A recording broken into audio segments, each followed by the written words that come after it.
يا اهلا بيكم في فيلمنا الجديد اللي بعنوان موميس 2023.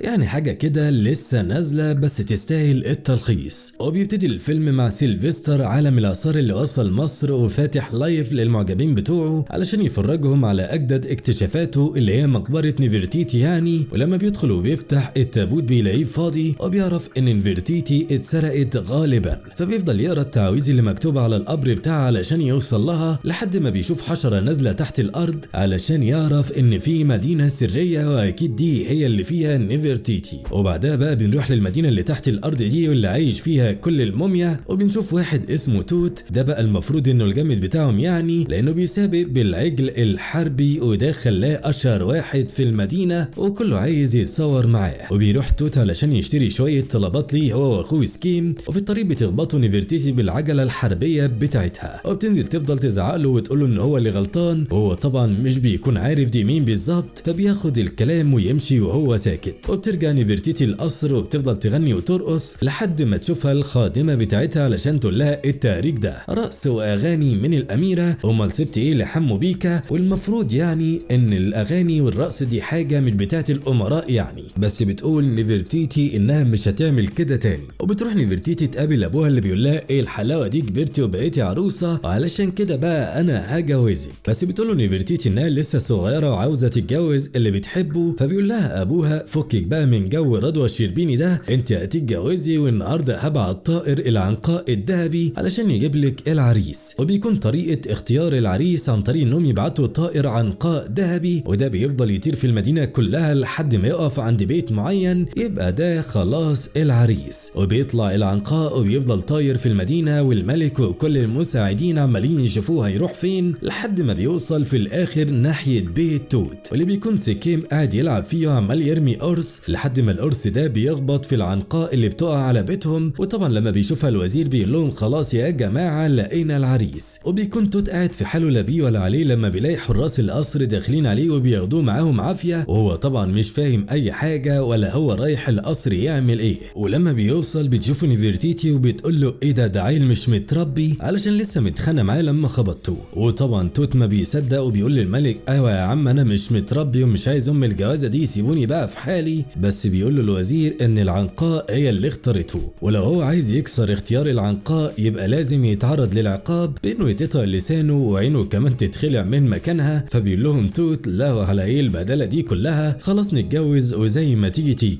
وبيقول له الوزير انت اصلا حته جربوع، انت طاير تتجوز الاميره نفرتيتي وبعدين انت مش هتجيب اي حاجه، ده حتى الخاتم هتاخده مننا. وبيديله الخاتم اللي المفروض هيتجوز بيه نفرتيتي، وبعدها بيروح معاه وبيقول لها بصي انا مش عايزك تضربي بوز وتحسسيني اني عايز اتجوزك غصب عنك، انا اصلا مش عايز الجوازه دي من الاول، بس اعمل ايه بقى ما انا مش هعيش من غير لسان وعين يعني. وبتقول له نفرتيتي يعني هو انا اللي هموت عليك؟ ده انت حته متسابق وانا اميره القصر وعايشه طول عمري في عيله ملكيه اللي يخليني اتجوز واحد شبهك. المهم يعني الاتنين بيفضلوا يحطوا على بعض لحد ما بيمشي توت ومعاه الخاتم اللي اخده من الملك، وبيروح على سكيم علشان يحكي له اللي حصل. وطبعا سكيم بيفضل يتريق عليه ويقول له اكيد العنقاء دي حاولة يعني علشان تختار واحد زيك. وبيقول توت مش ده المهم دلوقتي، اهم حاجه اننا لازم نحافظ على الخاتم ده علشان ده من الملك نفسه، ولو ضاع مني مش هعرف اتجوز نفرتيتي وساعتها بقى الملك هيعذبني. فبيقول له سكيم بس كده، طب ايه رايك بقى انا عندي الحل، هوديك اكتر مكان تقدر تشيل فيه حاجتك من غير ما حد يعرف يوصل لها. وبيروح الاتنين على مكان بعيد بعد نفق كبير كله ضلمه. وبيقول توت لسكيم لا شكلك كده بتفهم وفعلا محدش هيعرف يوصل هنا ولا احنا حتى هنعرف نوصل هنا تاني.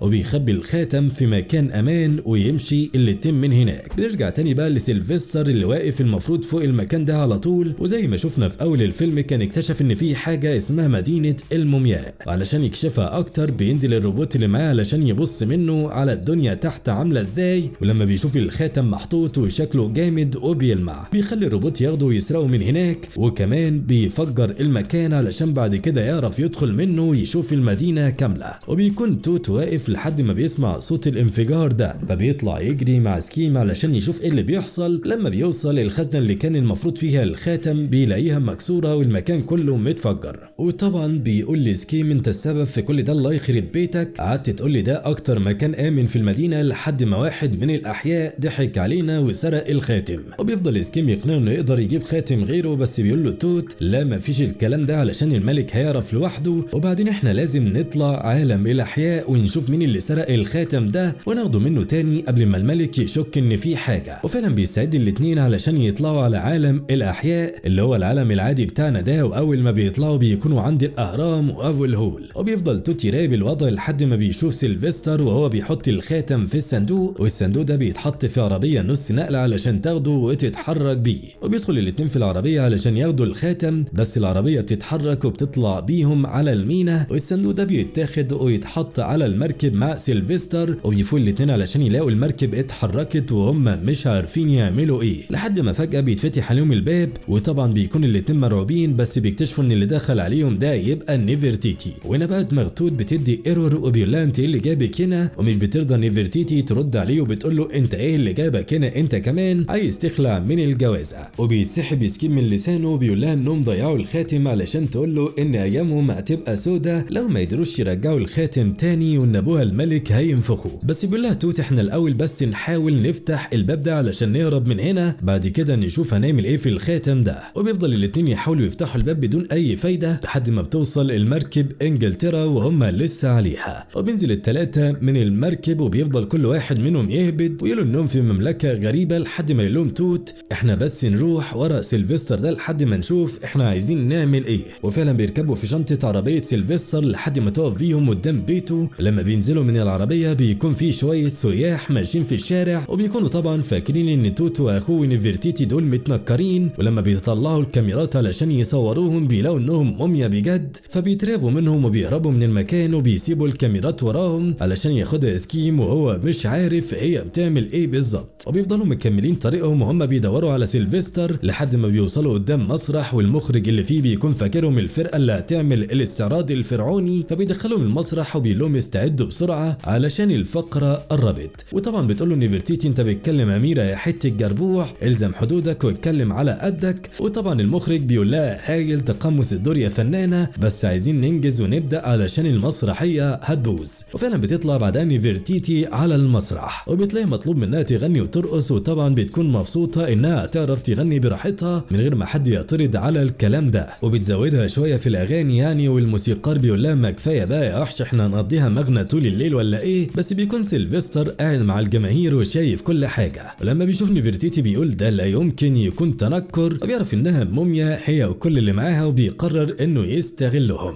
وبعد ما بيطلع توت واللي معاه من المسرح بيوفلهم واحد اسمه تود وبياخدهم معاه في العربيه، وبيقول لنيفرتيتي انه منتج اغاني ويقدر يعمل لها البوم يكسر الدنيا، بس بيقول له توت لا احنا مش هنا علشان الهبل ده وخليك في الطريق مالكش دعوه بينا. وبعدها بقى بيوصل لهم ايد وبيقول لهم لو غيرتوا رايكم انا موجود. وطبعا الكلام ده بيلعب في دماغ نيفرتيتي اللي بتقول لتوت ما تيجي نفضل قاعدين هنا، احنا ايه اللي يرجعنا تاني نعيش مع اهلنا اللي عايزيننا نتجوز عافيه ومش عايزيننا نغني. بس بيقول لها توت ان ده كلام فاضي وانها لازم تنضج شويه بقى وتفكها من الطريقه دي. بس الدنيا بتمطر عليهم وطبعا مش بيكونوا عارفين المفروض يروحوا فين، لحد ما بتقول لهم نيفرتيتي ان احسن حل انهم يروحوا عند ايد لانهم كده كده ما يعرفوش حد غيره. وفعلا بيروحوا له بيرحب بيهم جدا. وبنروح لسيلفستر اللي بيحكي لمساعدينه اسطوره بتقول ان الاميره نيفرتيتي اتسرق منها خاتم الجواز، ومعنى انها موجوده هنا ان الاسطوره دي صح وان الخاتم اللي معاهم ده يبقى بتاعها. وتاني يوم لما بيصحى توت واللي معاه بيقول لهم ايه دلوقتي اول خطوه علشان تتحولوا نجوم لازم تجيبوا هدوم غير اللي لابسينها دي، وبيديهم الفيزا بتاعته علشان يظبطوا بيها حالهم، وبيروحوا مكان يشتروا منه هدوم وطبعا بيكونوا مبسوطين بالموضوع. وبعدها بقى بيقول لهم ايد احنا كده جاهزين علشان نبدا نسجل. وفعلا بتغني نيفرتيتي وبيكون ايد عمال يصورها وبينزل الاغاني بتاعتها على اليوتيوب،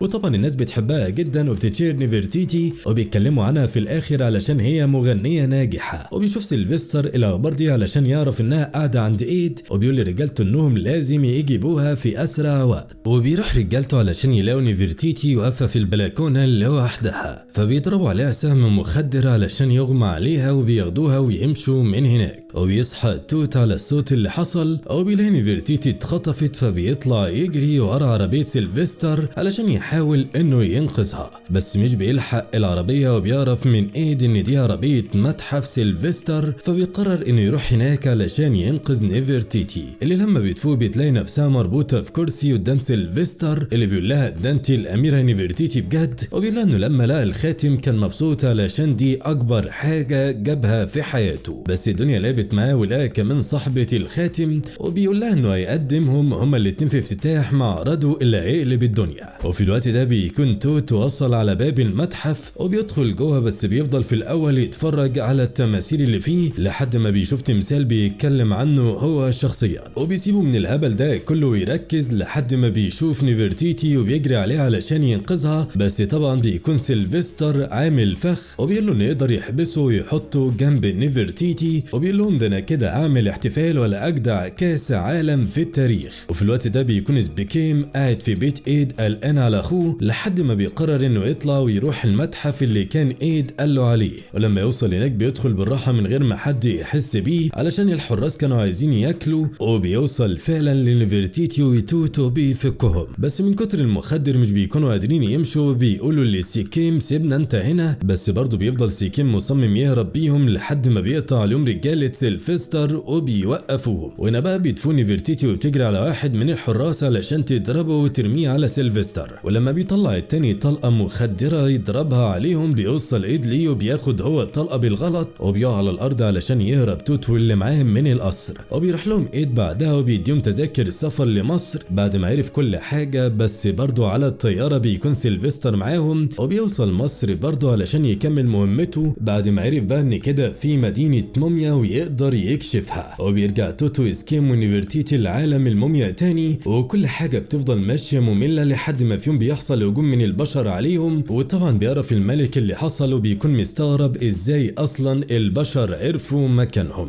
وبنشوف ان سيلفستر بيهجم عليهم بالجرارات وبيقول لرجالته سيبوكم من نيفرتيتي دي خالص، احنا عايزين الملك علشان ده فرعون وهنكسب من وراه ذهب. وبياخد الجرارات بتاعه بيروح بيها قصر الملك علشان يفضل يكسر فيه وبيكون خلاص هيخطف الملك، بس بتطلع نيفرتيتي علشان تحاربه وتساعد ابوها وبتفضل تضربه بحربه المفروض انها قويه يعني، بس طبعا بيشيلها سيلفستر بالجرار ويرميها بعيد وياخد الملك ويخلع من عنده. وبيشوف سكيم كل اللي حصل ده فبيروح لتوت اللي في الاول بيكون مقموص ومش عايز يساعدهم لحد ما بيعرف ان نيفرتيتي في خطر، فبيقرر انه لازم يروح يساعدها. وبيطلع بقى عربيته اللي بيسابق بيها وبيفضل يجري وبياخد معاه كمان نيفرتيتي علشان تساعده لحد ما يوصلوا للجرار اللي عليه الملك وبيقدروا انهم يحرروه. وبيرمي توت نفسه على سيلفستر وبينزل الاتنين ضرب وطحن في بعض، بس لما بيبص توت بيلاقي انهم كده هيقعوا من فوق الجبل، والمشكله ان كمان نيفرتيتي هتقع معاهم، فبيكسر توت اللي رابط نيفرتيتي بيهم وبيكمل هو ضرب في سيلفستر. وطبعا بتعرف نيفرتيتي انه كده بيضحي بحياته علشانها وبتفضل تقول له بلاش ما تعملش في نفسك كده، بس بيكون الوقت اتاخر والجرار وبياخدهم ويقع بيهم من فوق الجبل. وبتجري نيفرتيتي تشوف ايه اللي حصل لتوت اللي بيطلع صايع وبيكون ماسك في الصخره ومش بيموت ولا حاجه.